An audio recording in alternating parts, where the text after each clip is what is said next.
Alabamos el nombre de nuestro Señor. Amén. Y le agradecemos por estar aquí para continuar con nuestras clases sobre este tema que a todos nos resulta importante y quizás más que importante, necesario conocer. Todavía estamos en el tema de la distorsión del mensaje paulino de la justificación por la fe, la distorsión que hace el mesianismo, los mesiánicos sobre este mensaje de Pablo. Creo que esta pregunta ya ustedes la conocen y va a ser una pregunta reiterada porque este es el tema de esta sección. ¿En qué consiste la distorsión que hace el judaísmo mesiánico?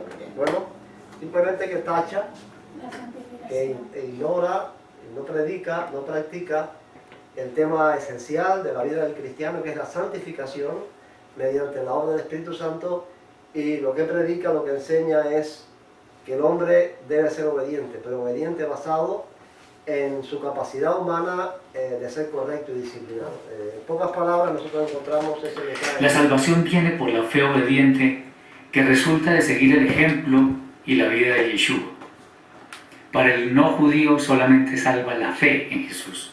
Bien. En esta breve expresión de Heriberto García uno puede entender lo que ellos predican, o sea, la salvación, nosotros en el mensaje paulino encontramos que el hombre se acerca a Dios mediante la justicia de Cristo y por un acto de gracia el Señor lo perdona y lo salva, pero que el proceso a seguir después de esa, no es quedarse ahí, es continuar, el proceso a seguir es el proceso de la santificación, que es la obra que hace el Espíritu Santo cuando el hombre vive en humillación y arrepentimiento, Dios lo perdona y él continuamente va creciendo en fe, va creciendo en obediencia, pero por una obra del Espíritu. Eso, repito, lo cambian, como ustedes veían de Heriberto García, que la salvación viene por ser obedientes conforme a Jesús fue obediente. El hombre en su estado natural no puede ser obediente conforme a Jesús fue obediente. Eso es un fracaso. Ya vimos que Israel fracasó en ese camino y todo el que emprende ese camino va a fracasar. El hombre puede ser obediente en la medida que puede ser obediente solo por la obra del Espíritu Santo, solo bajo un proceso de santificación. Y esa es la gran distorsión que hay. Ahora, ¿cuál es el fundamento de esa distorsión? ¿De dónde nace esa distorsión entre los mesiánicos? En una creencia que ustedes también ya saben. ¿Cuál es? En que la Torá está vigente. En que la Torá está vigente, pero no que está vigente como nosotros consideramos que hay vigencia en la Torá en el Evangelio, sino que está vigente hasta la última letra, hasta la Yud o el adornito de la Yud. Ya ves, esa manera de entender la vigencia de la Torá es lo que lleva a esta distorsión. Está vigente y que puede ser así, de esa manera. Bueno, el texto que ellos usan para apoyarse en esta doctrina, en esta teoría, bien lo conocemos también, es Mateo 5, 17 y 18, que reiteradamente lo están repitiendo, y vamos a escuchar. No penséis que he venido a abolir la ley o los profetas. No he venido a abolir, sino a cumplir. Porque de cierto os digo que antes que pasen el cielo y la tierra, ni una jota ni una tilde pasará de la ley, hasta que todo se haya cumplido. Ok, ese es el texto que usan ellos reiteradamente para su teoría de que la Torá está vigente hasta la jota y la tilde. Y nosotros hemos querido ver cómo estudiando, no usando este texto, podemos demostrar que eso no es así, que no es como ellos dicen. Y dijimos que íbamos a implementarlo en tres temas. Uno es el argumento lógico, que ya lo vimos. ¿En qué se fundamenta esencialmente el argumento lógico? Bueno, en las condenas a muerte que hay en la Torá. Si realmente la Torá tiene que ser obedecida como ellos dicen, hasta la última letra y hasta el último acento, pues entonces hay que obedecer las condenas a muerte. ¿Y eso qué cosa es? Absurdo. En el Evangelio las condenas a muerte de la Torá no pueden ser obedecidas porque el Evangelio es un mensaje de perdón, no es de condena. De vida. Y de vida, no de muerte. Entonces, y escogimos las condenas a muerte porque es la máxima expresión de las condenas de la Torá, pero la Torá condena apenas que no son de muerte. Por ejemplo, cuando una persona roba, ¿cuál es la sanción de la Torá? Tiene que devolver lo robado más el 4 tanto. Esa es la sanción de la Torá para el que roba. Por ejemplo, hace unos años atrás, cuando yo vivía aquí en Caravan, me robaron. Hubo una persona que entró al apartamento y robó varias cosas. Yo siempre he sospechado, si no el autor material, quién fue el autor intelectual del robo. Ahora, si esa persona llega aquí y se convierte, y me dice, hermano Joaquín, yo fui el que hice todo aquello, me arrepiento, yo soy cristiano, y si yo le voy a poner en práctica la Torá, bueno, a mí me robaron un portafolio. En el portafolio tenía muchísimos documentos de mi interés, pero había también $400, entonces él tendría que devolverme mi portafolio, más 4 portafolios más, mis $400 más $1.600 más. Me robaron una computadora, tiene que darme mi computadora más 4 computadoras. Me robaron un escáner, de esos que no sé... De 5 escáneres. 5 escáneres, me robaron un equipo de reproducir discos, de esos que se reproducen en serie. O trabajar con Sí, que De poner un disco y reproducen 4 a la vez, me robaron, tenía que devolverme 5 equipos de eso. Ahora si él viene y me dice yo me arrepiento, yo reconozco, Cristo me ha perdonado, ya yo le voy a aplicar la Torá o le voy a aplicar el Evangelio. El Evangelio, las cosas viejas pasaron, aquí todas son hechas nuevas. Entonces ya repito, en la Torá hay sanciones hasta de cortarle la mano a una persona, de cortarle la mano. O sea que no son solo penas de muerte, hay muchas condenas más. Ajá, entonces si nosotros creemos como los mesiánicos, si nosotros cada creemos, casa que tiene un baño ritual. si nosotros creemos como los mesiánicos, de que la Torá está vigente hasta la última letra, pues hay que empezar a hacer cosas terribles. Entonces, lógicamente, por eso fue el argumento lógico, lógicamente, racionalmente, con sentido común, se sabe que esa Torá no puede ser practicada en el Evangelio. El Evangelio no es eso, el Evangelio es otra cosa. Bueno, ese fue en esencia el argumento lógico. Hoy vamos a ver el argumento contextual, que es el segundo, y después vamos a ver un tercero. Antes de pasar a considerar el texto en este argumento, la hermenéutica, oye, ¿ven bien la palabra? Hermenéutica. La hermenéutica es una asignatura que se estudia en las escuelas, en los seminarios cristianos, principalmente, y que tiene una aplicación muy interesante. ¿Qué cosa es la hermenéutica?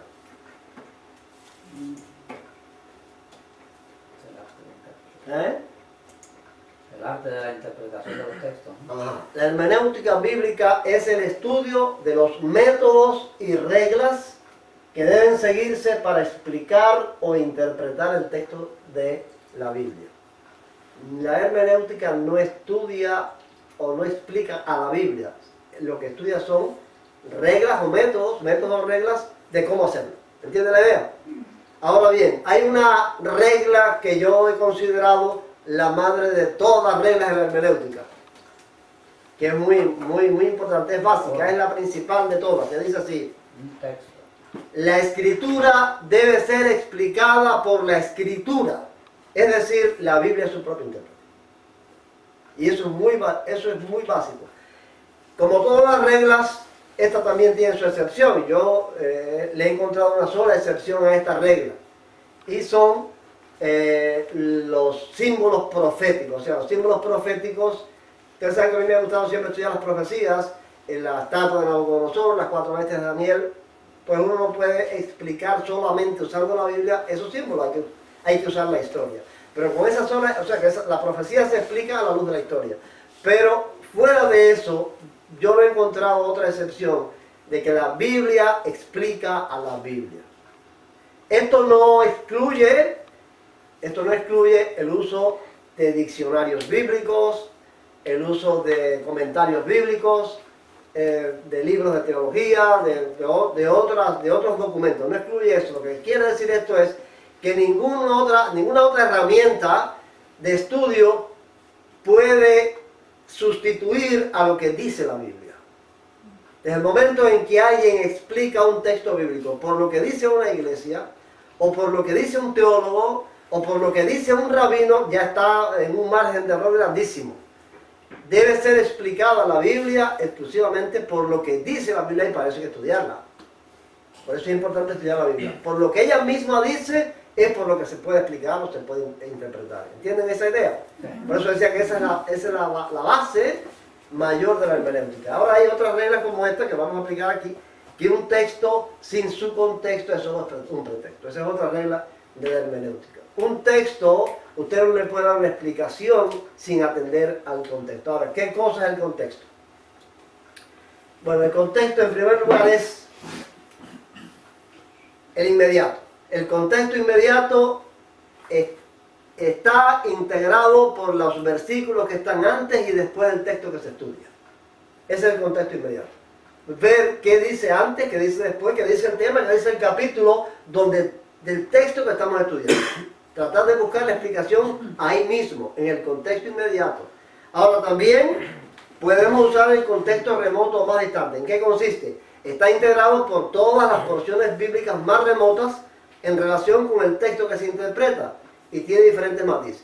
El primer matiz es todo el libro donde se encuentra la porción motivo de interpretación. No es que tenemos que leer todo el libro, sino ver en ese libro qué dice sobre el asunto que estamos mirando. Para eso hay herramientas en la misma Biblia, no hay que ir. Ustedes saben que la Biblia tiene las referencias en cadena, a veces están en el intermedio de la Biblia antigua o en la base, donde aparecen numeritos y ese numerito te lleva a otro texto bíblico. Bueno, esa es una. La otra es los pasajes paralelos, que son títulos que están, referencias que están debajo de los temas, en la revisión del 60 en adelante. Ahí con la misma Biblia uno puede buscar en el libro, en todo el libro, qué trata ese autor, si es Pablo por ejemplo, qué dice Pablo en la epístola de Romanos sobre un asunto ahí, buscar en todos los Romanos qué dice Pablo sobre ese asunto, sobre ese texto. Esa es una de las formas de ver en tu contexto. La otra es todos los libros o epístolas escritos por el mismo autor del texto. O sea, ver en todos los libros de Pablo qué dice Pablo sobre ese asunto. No es leer todos los libros de Pablo. Sobre ese asunto buscar qué dice Pablo en sus demás epístolas. Y la tercera es toda la Biblia en general. ¿Qué dice la Biblia? Todo eso incluye el contexto. ¿Qué dice la Biblia sobre ese asunto en sentido general? Y el contexto bíblico histórico.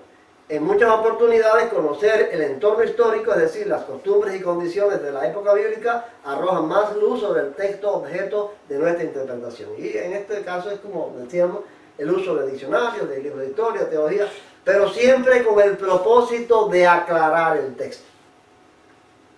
Es, repito, un terrible error usar textos adicionales a la Biblia para explicar la Biblia.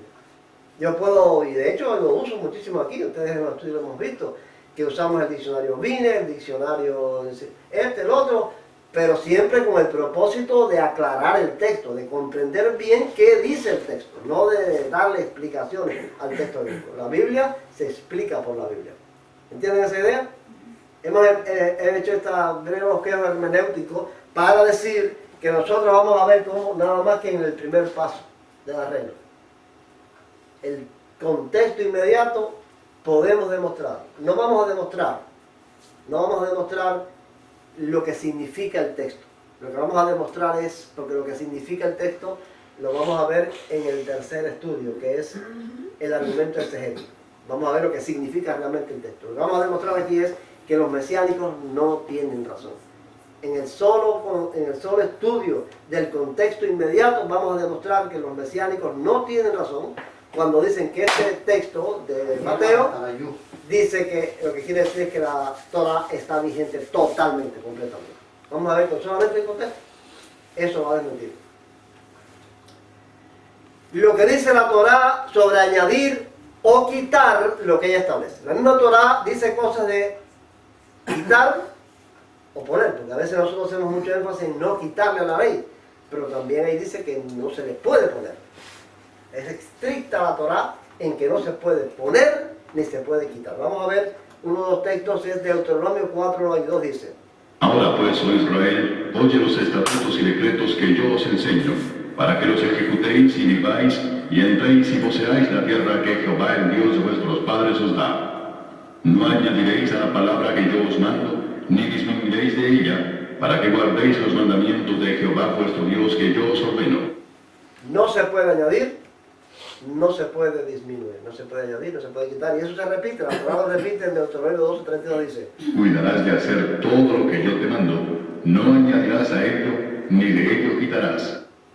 ¿Está claro? Lo dice la Torá. No puedes ni añadir ni quitar a lo que Dios ha dicho. Bien. Las preguntas serían, ¿y si podemos demostrar que Jesús sí añadió y quitó leyes de la Torá?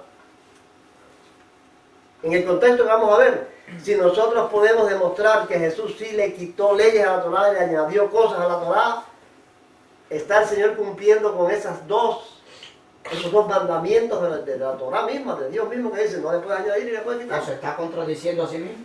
Bueno, ya está, ese es el asunto. O se está contradiciendo a sí mismo, O Cristo Pues- era Dios.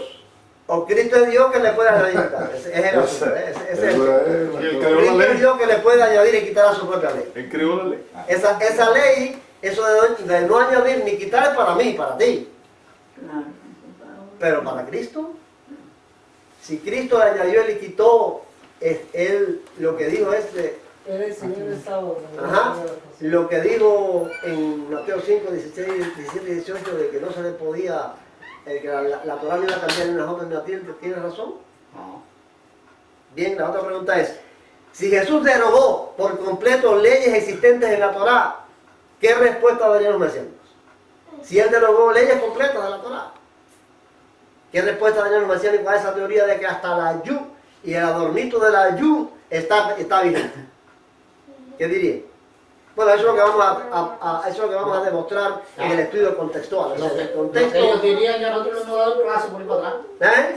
Lo que ellos dirían, ya lo hemos dado en clases anteriores, Ah, bueno. en temas anteriores. Sí, que Jesús no es Dios. No, que ya, que eso fue cambiado. Que Ah, una de esas es esa, que entonces no es Dios, como dice Mario, bueno, si él es Dios, él puede cambiar la ley. Entonces, no, él no es Dios. Bueno, pues entonces eso lo cambiaron. Roma lo cambió. Roma lo cambió y le puso cosas ahí que no estaban. Por eso ya eso lo hemos demostrado que no es así. Bien, vamos a ver Mateo 5, 21 y 22. Volvemos a escuchar el texto. Quiero... No penséis que he venido a abolir la ley o los profetas. No he venido a abolir sino a cumplir. Porque de cierto os digo que antes que pasen el cielo y la tierra, ni una jota ni una tilde pasará de la ley, hasta que todo se haya cumplido. ¿Cuántos, aquí es la referencia donde él dijo eso? ¿Cuántos versículos después dijo lo que vamos a poner aquí? Muchachos, 3 nada más. 3 versículos después. ¿Ves? 3 versículos después de decir eso, Jesús dice otra cosa que es completamente diferente a lo que los mesiánicos dicen que dijo. No a lo que él dijo, sino a lo que dicen los mesiánicos que él dijo. Es completamente contrario esto que sigue él aquí a lo que los mesiánicos dicen que él quiso decir en los textos anteriores. Mira lo que dice aquí. Oísteis que fue dicho a los antiguos, no matarás, y cualquiera que mate será culpable de juicio. Pero yo os digo que cualquiera que se enoje contra su hermano será culpable de juicio, y cualquiera que diga necio a su hermano será culpable ante el concilio, y cualquiera que le diga fatuo quedará expuesto al infierno de fuego. ¿Le está añadiendo Jesús cosas a la Torá? Sí. ¿Le está añadiendo? Sí. Obviamente. En la Torá, aparte del no matarás, hay otras leyes que sancionan a la persona si da un puñetazo, si hiere a una mujer embarazada, si le saca un ojo a un esclavo. Hay una serie de decretos en la Torá para la persona que agrede a otro. Pero que se enoje, que sienta, y fíjense que esto aquí es progresivo. ¿Qué le pasa si se enoja? Sin darle un golpe, sin decirle ni una palabra. Será culpable del juicio. Será culpable, nada más que de enojarse, será culpable de juicio. No le ha dicho media palabra. Pero si le dice necio, Es culpado ante el concilio. si le dice fatuo, Quedará expuesto al juicio. o sea que nada más que de enojarte, ya está siendo sancionado. ¿Fatuo qué significa? Añade, Fatu. tonto, decirle tonto, estúpido, Ya está expuesto al infierno de fuego. ya está puesto. Ay, ay, ay. Decirle, no decirle, enojarte. Ponerte bravo. Ponerte bravo sin decirle ni media palabra, sin ofenderlo. Ya está, Estamos perdidos. ya eres culpable de ser llevado a juicio. Entonces, le está añadiendo, bueno, sin entrar a considerar la gravedad de las cosas, nada más que en el asunto que estamos considerando. ¿Le está añadiendo Sí. Jesús a la Torá? Sí. Sí. No se le puede quitar ni a él. Ah, pero él La Torá mismo dice que no se le puede quitar ni a él. Y Jesús le está añadiendo aquí algo que no estaba. Vamos al otro tema. 9 versículos después. Fíjense, les quise poner aquí para el número permanentemente para que ustedes vean que estamos en el contexto inmediato, lo que dice después del texto. 9 versículos después, Jesús dijo esto. Oísteis que fue dicho, no cometerás adulterio. Pero yo os digo que cualquiera que mira a una mujer para codiciarla, ya adulteró con ella en su corazón. ¿Qué le añadió Jesús a la Torá? que con solo Codicia. codiciar. No, en la Torá está la codicia. Sí, pero... Mirar, con solo mirar. No, pero si eso está en la Torá. El 10º mandamiento del Decálogo dice, no codiciarás la casa de tu prójimo, no codiciarás la mujer. No. No está añadiendo nada de eso ahí. No es que Él añadió otra cosa aquí. no es cometer adulterio, A ver. sino que Que solo con en su corazón, si lo tiene en su corazón, el deseo de Eso es lo que cometer añadió. adulterio, sí. Lo que añadió fue eso. Lo que añadió que ese acto de codiciar es adulterio. Que eso no está en la Torá. El adulterio, el adulterio en la Torá es el hecho. Y está prohibida la codicia también en la Torá, en el 10º mandamiento. Sí. Pero convertir esa codicia en un adulterio, eso es lo añadió. ¿Ves? Ya convertir la codicia en un acto de adulterio del corazón, eso no está en la Torá. Eso se lo puso. ¿Ven? Se puede mirar, pero no para codiciar. Bueno, ni la mira. Mejor ni mire. No, pero lo dice, mirar para codiciar. para codiciar. Es mejor no mirarla porque mira a David por estar mirando Bien. que no tenía que mirar. Independientemente Pero de eso, codició. lo que queremos demostrar aquí es que Jesús, en el anterior mandamiento de no matarás, y de este, que también está en el Decálogo, le está añadiendo cosas que no estaban en la Torá. Que no estaban. Y la Torá dice que no se le puede ni añadir ni quitar. Quiere decir que Jesús no está respetando a los mesiánicos. Porque los mesiánicos dicen que se mantiene la Torá como un bloque, sin cambiar ni la ayuda. Esta es la idea que estamos demostrando aquí. ¿Entienden la idea? Vamos al otro. En Deuteronomio 24, 1 al 4 dice esto. Cuando alguno tomare mujer y se casare con ella, si no le agradare por haber hallado en ella alguna cosa indecente, le escribirá carta de divorcio y se la entregará en su mano y la despedirá de su casa. Y salida de su casa podrá ir y casarse con otro hombre. Pero si aborreciere este último y le escribiere carta de divorcio y se la entregare en su mano y la despidiere de su casa, o si hubiere muerto el postrer hombre que la tomó por mujer, no podrá su primer marido, que la despidió, volverla a tomar para que sea su mujer, después que fue envilecida, porque es abominación delante de Jehová, y no has de pervertir la tierra que Jehová tu Dios te da por heredad. Bueno, este es el texto que autoriza el divorcio en Israel. ¿Cuántas ayudas hay? ¿Y cuántos adornitos de la ayuda hay? En ese texto de Deuteronomio que establece el divorcio en Israel. En sentido general, sin ir a analizar el contexto que estamos analizando, ¿Jesús está a favor o en contra de esto? Totalmente en contra. No puede estar en contra. ¿Cómo Jesús va a estar en contra de esto si es la Torá? Si esto es la Torá. Vamos a ver qué dice Jesús en otro texto que no es el contexto de Mateo 5. Vamos a ver lo que dice. Aconteció que cuando Jesús terminó estas palabras, se alejó de Galilea y fue a las regiones de Judea, al otro lado del Jordán. Le siguieron grandes multitudes y los sanó allí. Entonces se le acercaron los fariseos, tentándole y diciéndole: ¿está permitido al hombre repudiar a su mujer por cualquier causa? Él, respondiendo, les dijo: ¿no habéis leído que el que los hizo al principio, varón y hembra los hizo y dijo: por esto el hombre dejará padre y madre y se unirá a su mujer, y los dos serán una sola carne? Así que no son ya más dos, sino una sola carne. Por tanto, lo que Dios juntó, no lo separe el hombre. Le dijeron: ¿por qué pues mandó Moisés darle carta de divorcio y repudiarla? Él les dijo: Por la dureza de vuestro corazón, Moisés os permitió repudiar a vuestras mujeres, pero al principio no fue así. Y yo os digo que cualquiera que repudia a su mujer, salvo por causa de fornicación, y se casa con otra, adultera. Y el que se casa con la repudiada, adultera. ¿Está de acuerdo Jesús con esto o está en contra? En contra. Completamente en contra. Si la Torá, ¿cómo va a estar en contra si es la Torá? ¿Ven la idea? Vamos al contexto. 13 versículos después de haber dicho esto, de que de la Torá no va a pasar ni las otras ni una tilde, Jesús dijo esto con relación al divorcio. También fue dicho, cualquiera que repudia a su mujer, dele carta de divorcio.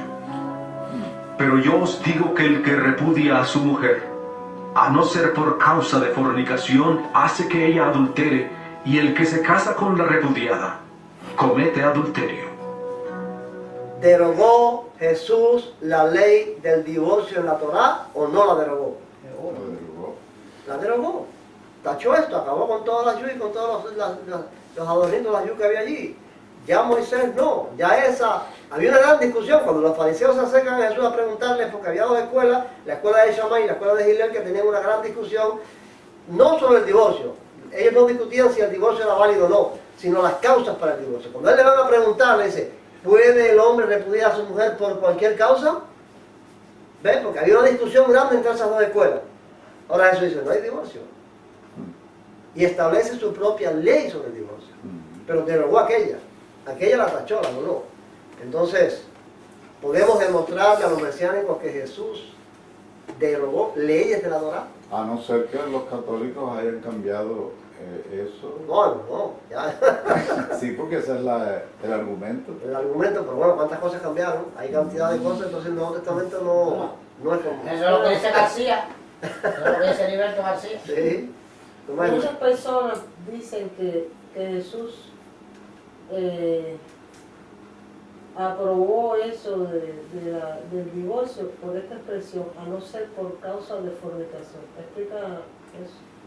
Bueno, nos vamos a salir del tema, ¿no? Porque ya es, No, es un tema bastante largo. Sí, pero... Es un tema bastante largo eso. Lo que establece, yo me parece que lo más interesante es explicar lo que establece la ley de Moisés, para ver en qué el Señor derogó a Moisés. O sea, Moisés establece que si un hombre se casa con una mujer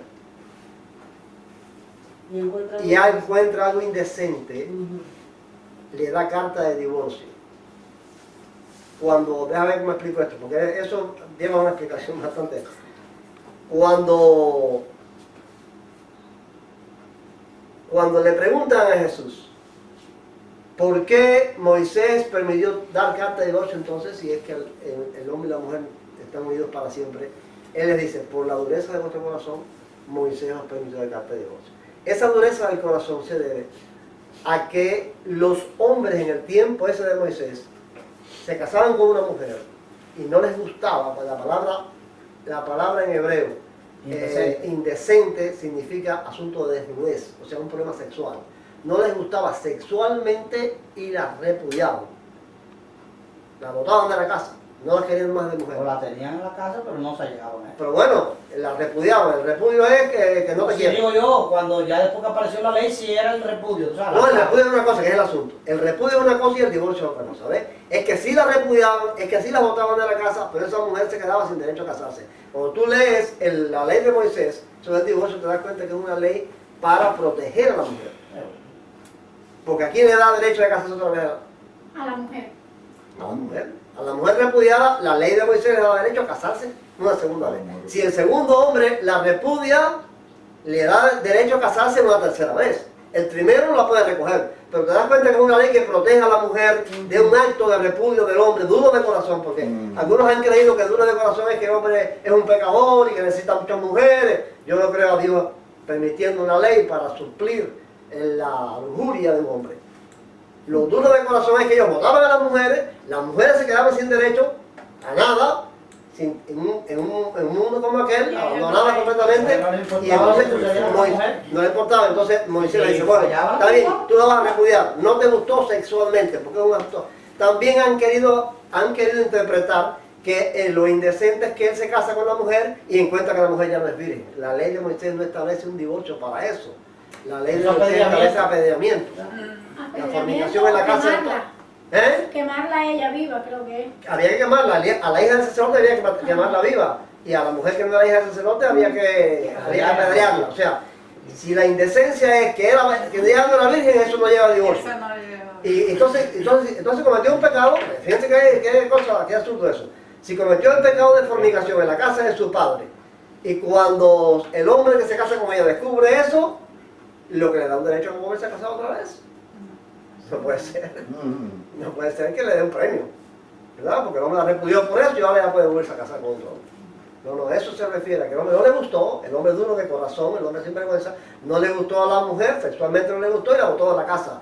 Entonces a esa mujer se le daba, él estaba obligado a darle una carta de divorcio para que ella pudiera casarse. Y él se podía casar de nuevo. Siempre, él puede Sí, tomar todas las siempre, mujeres que sea. él sí podía casarse. Pero ve, la ley de Moisés No, era una ley. eso. Ahora, Hace tiempo, sí. al entender el significado de la ley de Moisés, te da, atiendan bien, al entender el significado de la ley de Moisés, ve, dice tu pregunta, Sí. al entender el significado de la ley de Moisés, te das cuenta de lo que Jesús hizo. Jesús cerró esa puerta. El hombre, si no te gusta, tienes que quedarte con ella. No la puedes repudiar, no te puedes divorciar de ella. ¿Ves? Ahora, el salvo por causa de fornicación es una causa única que Jesús permite de que el hombre, de que pueda haber un divorcio por esa causa. ¿Cuál es la causa? Ahí lo dejamos. Esto sí es pinchirrán porque explicar eso ya sí llevaría a la razón. Ahora, Jesús cierra completamente la puerta. Jesús cierra completamente la puerta Bastante el divorcio. libre de Moisés de que un hombre no le gustó a la mujer, cuántas cosas puede haber que no le gustaban, y divorciarse y repudiarla. No puede ser así. Dios al principio nos hizo una sola carne y lo que Dios juntó no lo aparte el hombre. Yo les digo que el que repudia a su mujer, a no ser por causa de fornicación, va a cometer adulterio y el que se casa con la repudiada comete adulterio. O sea que el segundo hombre que se casó también está en adulterio. Dime tú, si Cristo se pone de acuerdo con Moisés ahí, ¿qué pasa? A darle rienda suelta. Y él se fue al principio. Al principio no era así. Al Dios principio no no. lo hizo así. Entonces, para nuestro tema aquí, que no es el estudio sobre el divorcio, sino, ¿oyeron? Para nuestro tema aquí, que no es el estudio sobre el divorcio, sino lo que Cristo hace con la Torá, está claro y terminante que Jesús le cerró totalmente la puerta a Moisés. O sea, la ley de Moisés está derogada aquí por Cristo y está establecida su propia ley, lo que él estableció sobre ese asunto. ¿Entiende la idea? Es lo que les recomiendo. Vamos entonces al otro texto. Miren que vamos a ver en varios lugares. Deuteronomio 6:13. A Jehová tu Dios temerás y a él solo servirás, y por su nombre jurarás. A Jehová tu Dios temerás, a él solo servirás, a él seguirás, y por su nombre jurarás. Levítico. Y no juraréis falsamente por mi nombre, profanando así el nombre de tu Dios. Yo Jehová. Cuando alguno hiciere voto a Jehová, o hiciere juramento ligando su alma con obligación, no quebrantará su palabra. Hará conforme a todo lo que salió de su boca. Bien, aquí hay dos mandamientos que mandan, ordenan jurar por el nombre de Dios. Y aquí hay dos que ordenan no faltar al juramento. O sea, si juras por el nombre de Dios, tienes que cumplir el juramento. Ahora, ¿a qué se debía esto? ¿Por qué esta ley de la Torá? Porque la costumbre era que en esos pueblos se juraba por los dioses. Y Dios lo que está diciendo a ellos, solamente puedes jurar por el nombre de Dios, por el nombre de Jehová. No puedes jurar por otros dioses. No puedes invocar a otro Dios para juramento.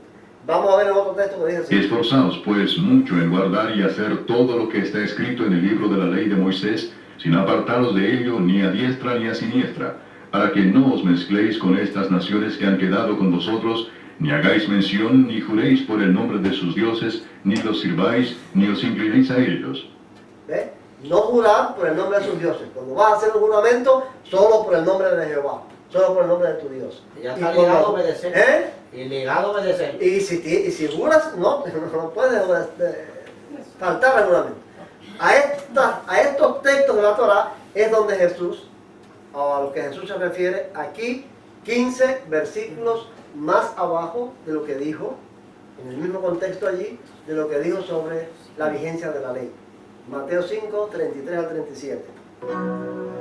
Además habéis oído que fue dicho a los antiguos, no jurarás en falso, sino cumplirás al Señor tus juramentos. Pero yo os digo, no juréis en ninguna manera, ni por el cielo, porque es el trono de Dios, ni por la tierra, porque es el estrado de sus pies, ni por Jerusalén, porque es la ciudad del gran rey.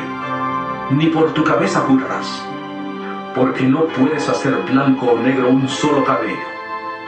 Pero sea vuestro hablar sí, sí, o no, no. Porque lo que es más de esto, de mal procede. ¿Derogó Jesús Sí.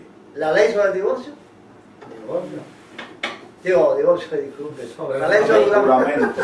La ley sobre el juramento, Sí. la derogó, porque allá dice, jura por Dios, y cuando jures, cumple. Aquí dice, no vas a jurar por nada. Yo digo que no puedes jurar por nada. Entonces, sí derogó leyes de la Torá. ¿Dónde queda ese argumento, esa idea de que la ley de la Torá iba a quedar como un bloque, Ineficaz. sin moverse hasta la ayuda, hasta los ritos de la ayuda? ¿Dónde está eso? Sí. Si ahora mismo él dice, bueno, entonces, o aquí hay un problema, o Cristo está cayendo en una gran contradicción, que está diciendo una cosa allá y está diciendo otra cosa aquí, o cuál es la otra. Dios, ¿qué eres Dios? Que los mesiánicos no tienen razón. No tiene razón. No ¿Ves? tiene razón. Que los mesiánicos no tienen razón en su interpretación de lo que Cristo dijo. Una de esas dos. O hay una gran contradicción en Cristo, o los mesiánicos están completamente equivocados en interpretar aquello de esa manera. ¿Entienden la idea? Nos parece que lo correcto es que ellos están equivocados y no que Cristo cayó en una contradicción. Me pasa por la mente esta idea que me gustaría exponerla, a ver qué tú dices. Yo pienso que aunque la Torá es palabra de Dios, cuando cae en manos del hombre, de la interpretación y de la escritura humana, puede tener una interpretación determinada, buena, con buenas intenciones. Pero cuando viene Cristo, que es Dios, la pone donde es de verdad. Es lo que yo estoy viendo. Claro, esa es la idea del argumento exegético. Cuando nosotros leamos ahí, palabra por palabra, lo que Cristo dijo y los significados de las palabras griegas, de donde se traduce esto que leemos en español, vamos a ver que esa es la idea. Eso que tú estás diciendo es la idea que Cristo aportó con esas palabras, que no es nada ni se parece a lo que dicen los mesiánicos. Negar eso es negar su divinidad. Claro que sí, seguro. Dice Éxodo 21, 22 al 25. Si algunos riñeren e hirieren a mujer embarazada, y ésta abortare, pero sin haber muerte, serán penados conforme a lo que les impusiere el marido de la mujer, y juzgaren los jueces. Mas si hubiere muerte, entonces pagarás vida por vida, ojo por ojo, diente por diente, mano por mano, pie por pie, quemadura por quemadura, herida por herida, golpe por golpe. ¿Ven? ¿Cómo se llama esa ley en la Torá? Ojo por ojo, La ley del talión, ¿no? La ley del talión. del talión. Eso se conoce como la ley del talión. Levítico 24. Y el que causare lesión en su prójimo, según hizo, así le sea hecho, rotura por rotura, ojo por ojo, diente por diente. Según la lesión que haya hecho a otro, tal se hará a él. ¿Esa es la Torá? Eso lo establece la Torá. Vamos a ver el otro. Cuando se levantare testigo falso contra alguno para testificar contra él, entonces los dos litigantes se presentarán delante de Jehová y delante de los sacerdotes y de los jueces que hubieren en aquellos días. Y los jueces inquirirán bien, y si aquel testigo resultare falso y hubiere acusado falsamente a su hermano, entonces haréis a él como él pensó hacer a su hermano, y quitarás el mal de en medio de ti. Y los que quedaren oirán y temerán, y no volverán a hacer más una maldad semejante en medio de ti. Y no le compadecerás, vida por vida, ojo por ojo, diente por diente, mano por mano, pie por pie. Establece la Torá. Ojo por ojo y diente por diente. Es una ley de absoluta justicia. Nada de misericordia. Pero sí de absoluta justicia. No hay nada malo en esto. Es justo. ¿Es verdad? Es justo. Ahora esa es la ley de la Torá, está escrita ahí. Veamos qué dice Cristo. 20 versículos después del texto que estamos analizando, en el mismo contexto. Oísteis que fue dicho, ojo por ojo y diente por diente. Pero yo os digo, no resistáis al que es malo, antes a cualquiera que te hiera en la mejilla derecha, vuélvele también la otra. Al que quiera ponerte a pleito y quitarte la túnica, déjale también la capa. A cualquiera que te obligue a llevar carga por 1 milla, ve con él 2. Al que te pida, dale. Y al que quiera tomar de ti prestado, no se lo niegues. Eso está difícil. No vamos a entrar a considerar lo difícil, pero hay quienes dicen que Cristo vino a aflojar el yugo de la ley. Yo creo que alguna cosa vino a Vino a apretar lo que va. Todo está apretado, Por eso Todo el está- fuego viene a meter en la tierra Y aquí así hace sentido. y sigue estando a poner en mitad entre las Independientemente de esa consideración, la pregunta nuestra es, ¿qué hizo Cristo con la ley del talión en la Torá? La cambió totalmente. La borró. Qué barato. La borró y no solamente que la borró, que puso en su lugar algo completamente contrario a eso. Distinto todo. La injusticia ahí está un montón. ¿Eh? La injusticia ahí florece, me obliga. a La estar misericordia. La misericordia. La gracia, la Lo misericordia. que florece ahí es la misericordia. El amor, fuera de una pantalla. Una misericordia y un amor Arrepentimiento. que el hombre no es capaz No, de no, en practicar. una mente natural no se Mira, puede ¿sabes comprender. qué quiere decir esto? ¿Sabes? Bueno, hay un tema de lo más interesante que un día podamos considerarlo aquí. El amor. Voy a adelantar algo de las clases de los viernes allá. Le tengo que dar un papel a los muchachos ahí, pero el amor del Nuevo Testamento no es un amor sentimental. Fíjense cómo es. El amor que enseña el Nuevo Testamento no es un amor de los sentimientos, no es un amor de las emociones, es un amor práctico que nace de lo racional. El amor sentimental es el que yo siento por mi hijo, el que siento por mi nieto, el que sienten ustedes por sus hijos, por sus nietos. Eso es un amor sentimental. Ahora ese es el amor que yo tengo que sentir para el que me da un bofetón. No. ¿Lo voy a sentir alguna vez en la vida? No. Entonces el amor ágape, que es el amor que se predica en el Nuevo Testamento, no es un amor de los sentimientos, porque esos sentimientos no los podemos tener. Es un amor racional, un amor que nace de principios, de convicciones, un amor práctico. Entonces ese amor es el que Jesús presenta aquí. ¿Ve? En sustitución del ojo por ojo y diente por diente. Es no resistas al que es malo. Si te da una mejilla, ponle la otra. Racionalmente se puede hacer. Mira, por principios, por convicciones se puede hacer. Aunque emocionalmente, sentimentalmente tú no puedes hacer. ¿Eh? Como único se puede obedecer eso por Por principio. principio, te digo, el amor ágape es un amor de principios, no un amor, emocional de los sentimientos. El que quiera ponerte a pleito y quitarte la túnica, no solo la túnica, Deja de tomar la ropa. al que te obligue, y aquí se refiere a una ley romana, no es la ley de injusticia, del gobierno romano despótico. La ley romana establecía que un romano venía con una carga y encontraba a un judío, en el caso de los judíos, pues en cualquier país es igual, pero en el caso encontraba a un judío Podía llevarle una y milla. le podía poner la carga encima como si fuera un animal, como si fuera un burro para que le llevara la carga. Un romano, por ser ciudadano Por romano. una milla, la ley era por una Ahora, milla. la ley era por una milla. A la milla, el judío le decía, mira, aquí está tu carga.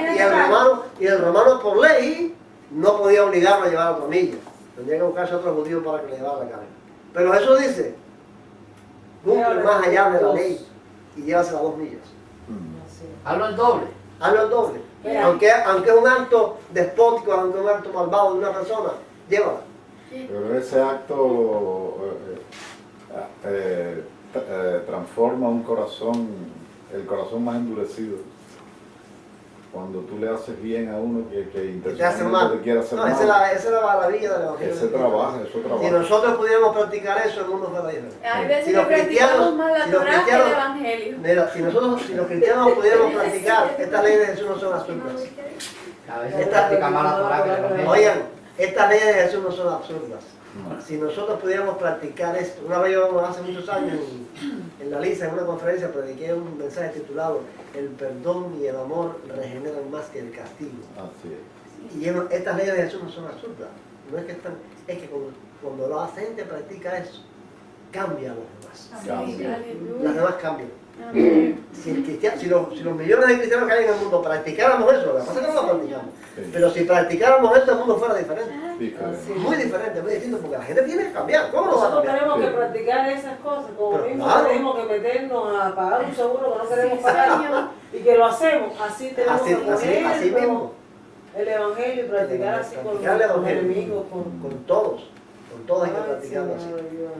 Pero bueno, la importancia que estamos dándole a esto aquí ahora, en este momento, es que Jesús cambió una ley de absoluta justicia, ojo por diente por diente, por una ley de perdón y de misericordia. Oye, pero Borró, si en este tiempo eso ojo por el importante. Nadie tuviera ojo. totalmente cambió ahora. ¿Entiendes la idea? Porque si yo te poncho un ojo, tú me lo ponchas a mí, si no, no. Vamos No es allá, por mirarte que tú me vas a ponchar los ojos. No, no es eso, porque en ese tiempo tú sabes cómo existía.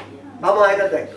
Dice la Torá en Levítico 19:18 dice, No te vengarás ni guardarás rencor a los hijos de tu pueblo, sino amarás a tu prójimo como a ti mismo. Yo, Jehová. ¿quién es el prójimo ahí? Tu hermano, cualquiera. No, cualquiera. Aquí en este texto. ¿Aquí? El Hijo de que tu hace pueblo. mal, ¿no? ¿Eh? El hijo de tu pueblo. El hijo de tu pueblo. El hijo de tu pueblo es el israelita. A El otro no era tu judío. prójimo. No, vamos a ver la diferencia. Oh, Esta no te vengarás ni guardarás rencor a los hijos de tu pueblo, sino amarás a tu pueblo, es el israelita. ¿Qué sanción había en la Torá para los enemigos? Para los enemigos de Israel.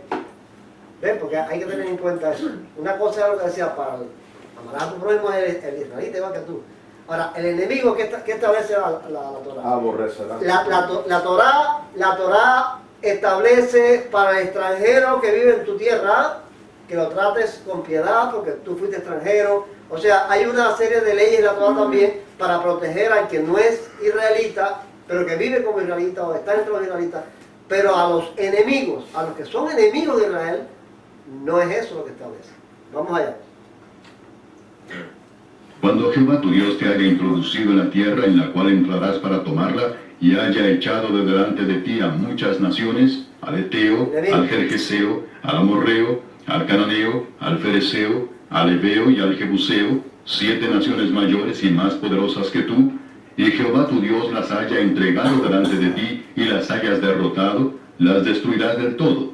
No harás con ellas alianza, ni tendrás de ellas misericordia, y consumirás a todos los pueblos que te da Jehová tu Dios. No los perdonará tu ojo, ni servirás a sus dioses, porque te será tropiezo. Vamos a la otra. Pero de las ciudades de estos pueblos que Jehová tu Dios te da por heredad, ninguna persona dejarás con vida, sino que los destruirás completamente.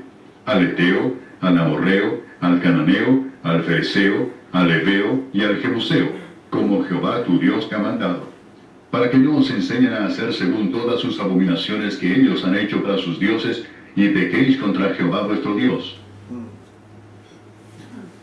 El eterno Dios es tu refugio, y acá abajo los brazos eternos. Él echó de delante de ti al enemigo, y dijo, destruye. ¿Destruye a quién? Al enemigo. La ley para el enemigo es destruirlo. El enemigo de Israel tenía que ser destruido. No podía haber misericordia con él. Ahora, 25 versículos después de lo que Jesús dijo en el texto que estamos estudiando, dice lo siguiente. Oísteis que fue dicho, amarás a tu prójimo y odiarás a tu enemigo. Pero yo os digo, amad a vuestros Ahí enemigos, está. bendecid a los que os maldicen, haced bien a los que os odian, y orad por los que os ultrajan y os persiguen, para que seáis hijos de vuestro Padre que está en los cielos, que hace salir su sol sobre malos y buenos, y llover sobre justos e injustos. Porque si amáis a los que os aman, ¿qué recompensa tendréis? ¿No hacen también lo mismo los publicanos? Y si saludáis a vuestros hermanos solamente, ¿qué hacéis de más? ¿No hacen también así los gentiles? Sed pues vosotros perfectos, como vuestro Padre que está en los cielos es perfecto. Israel entró con una espada en la mano a acabar todas aquellas naciones enemigas, hasta los niños. Bajo la ley de Cristo, Amar y Obviamente. perdonar. Hay que perdonar. cambió Cristo la Torá, no la Radicalmente. ¿eh? Radicalmente. Bendecir, orar por los que ultrajan. Un vuelco. Ellos entraron allí con la espada en la mano y había que acabar a todos los enemigos y había que, bueno, y no solamente en el momento de conquistar la tierra, los enemigos eran, bueno, había un lema, y lo hemos hablado otras veces aquí entre los fariseos, porque eso llegó, esa actitud llegó hasta los fariseos, que decía, hay gran gozo en el cielo cuando un pecador es destruido en la presencia de Dios, porque ya ellos asumieron esa enemistad, ese enemigo, Ahora no eso solamente los con un pecadores extranjero, se arrepienten. cualquiera que no guardara la ley, cualquiera que no obedeciera la ley era enemigo, y había que destruirlo.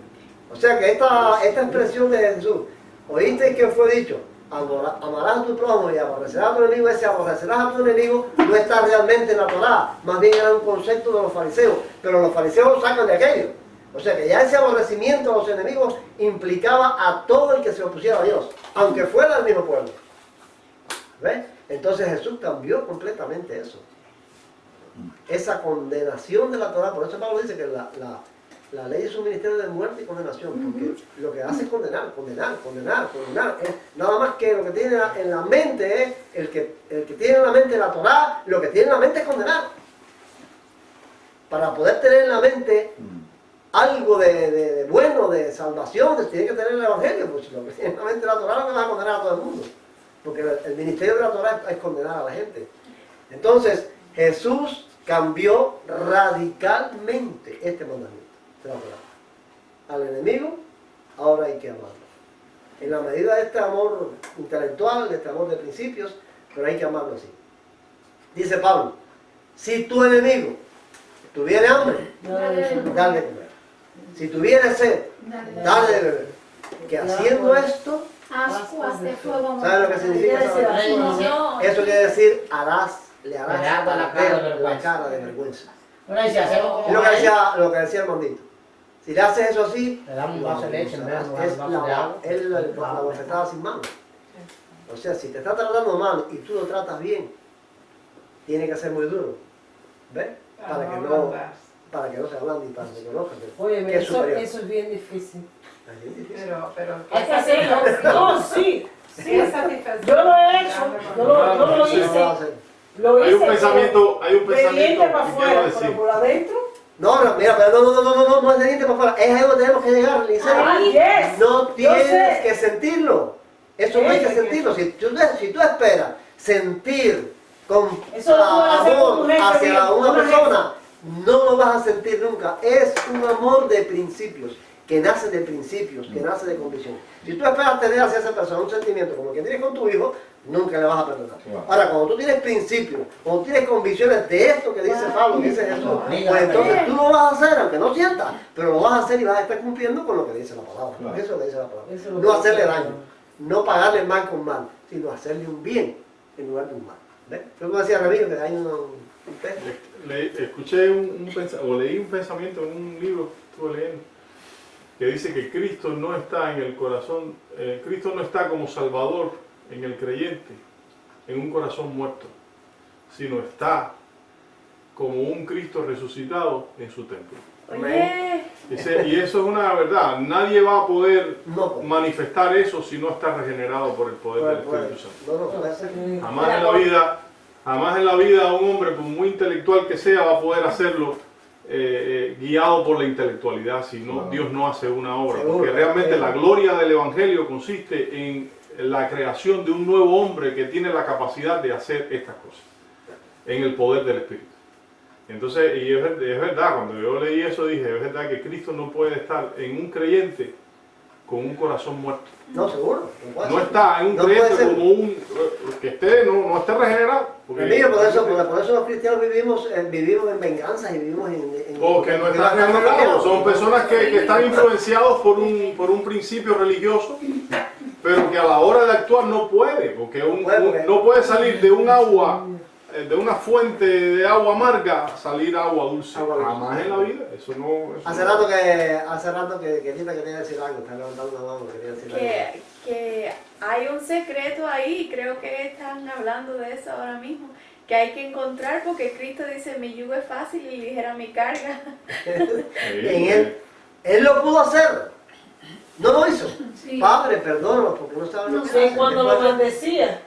Bendecía. No procedía con Cuando Él lo hizo, ese espíritu de Él, como dice Remigio, cuando nos regenera, cuando nos cambia, cuando Cristo vive en nosotros por ese proceso de la santificación del cual estamos hablando. Por eso el hombre en su estado común, el hombre en sus posibilidades no puede hacerlo. Pero cuando está sujeto al proceso de la santificación del Espíritu Santo que cambia el corazón, que regenera, entonces ¿qué lo puede hacer? Por eso razón tenía el apóstol Pablo cuando dijo que la palabra de la cruz era locura para los que no creen. Pero para nosotros es poder. Porque tú le planteas eso a una gente de la calle y dices, no, la gente puede ir para eso. Yo no puedo hacer eso. Tú me hiciste daño, pídete. Hay una expresión. Le hice la cruz.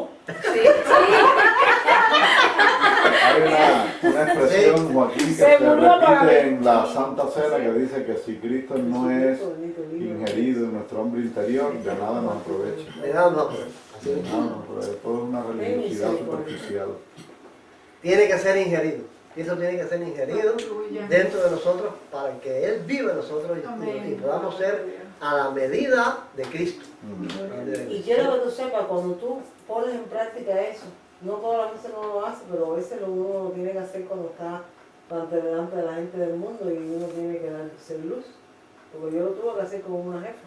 Y así de diente para afuera, como por dentro, pero tenía que darle los buenos días y me despedía, porque ella venía para quitarme a mí completo, me bajó las horas y hablé con ella para que me diera más horas y en la próxima quincena me dio menos horas y entonces cuando me daba 3 horas para trabajar, cuando ella llegaba yo veía que era como el diablo, yo empezaba a arrepentirme. Y venía directo para donde yo estaba, me dice, mapea, barre y vete para tu casa. De 4 horas me dejaba en 2 horas y media y yo le decía, que tenga buen día, Dios te bendiga, y me iba. Pero yo estaba, ¿tú sabes cómo? encendida, pero después que uno hace esas cosas, después uno siente como paz, así como satisfacción y alegría por hacer lo que Cristo te mandó a hacer. Y cuando hace lo contrario, lo que siente es una tristeza. Porque dice, yo no tenía que haberle contestado así de esa manera, yo no tenía que haber actuado de esa manera. Uno nota la diferencia. La diferencia es cuando uno hace pone en práctica lo que Cristo dice. Por eso te decía, que aun cuando tú sientas sentimentalmente estés en contra, si tú haces conforme a Cristo, ¿ves? Y ya te digo, como dice el amigo, no lo puedes hacer si Cristo no te ha transformado. No lo puedes hacer. Ahora, si lo haces, aunque sea de esa manera, para cumplir con Cristo, tú sientes la satisfacción que te da Cristo. No es una satisfacción que tú sientes de por ti, sino que Cristo te apoya, que Cristo se manifiesta en tu vida y te hace sentir feliz. Ajá, que Él venció a ti. Que Él fue el que venció. Pero lo importante de todo esto que estamos estudiando, todo esto es muy importante, pero lo que estamos estudiando es que Cristo cambió por completo el sentido de la Torah. La Torah manda a odiar al enemigo, amar al prójimo, al que es tuyo, pero al enemigo manda a odiarlo, a destruirlo. Y Cristo dice ya no es así. Ahora es diferente. Mateo 5, 17 y 18 lo volvemos a escuchar. No penséis que he venido a abolir la ley o los profetas. No he venido a abolir sino a cumplir. Porque de cierto os digo que antes que pasen el cielo y la tierra, ni una jota ni una tilde pasará de la ley hasta que todo se haya cumplido. Él sabía lo que estaba Si diciendo. en estos cuando dijo versículos, eso. claro, si en estos versículos Jesús quiso decir que de la Torá no habría de cambiar absolutamente nada, hasta la Yud tendría una vigencia absoluta, ¿por qué hizo todos estos cambios? ¿Por qué añadió nuevas leyes? ¿Por qué hizo cambios radicales en otras, como es el caso de la ley sobre el divorcio? ¿Por qué borró totalmente la ley sobre el juramento? ¿Por qué derogó la ley del talión y puso en su lugar el perdón hasta para los enemigos? ¿Se contradijo Jesús en su enseñanza? No. Unos versículos apenas después. La única respuesta es esta. Lo que él dijo en Mateo 5, 17 y 18 no es lo que afirman los mesiánicos. Lo que Jesús dijo fue otra cosa muy distinta. Y eso es lo que vamos a estudiar, si Dios quiere, en el próximo tema que estudiemos. No el próximo domingo, sino el próximo tema que va a ser el argumento exegético. Vamos a tomar eso que dijo Jesús y analizarlo con detalles a ver qué fue lo que realmente él dijo. ¿Dónde explicó esto? Él recibe la Obedecer, cumple a vuestro deber. Si queréis ser felices, debéis obedecer.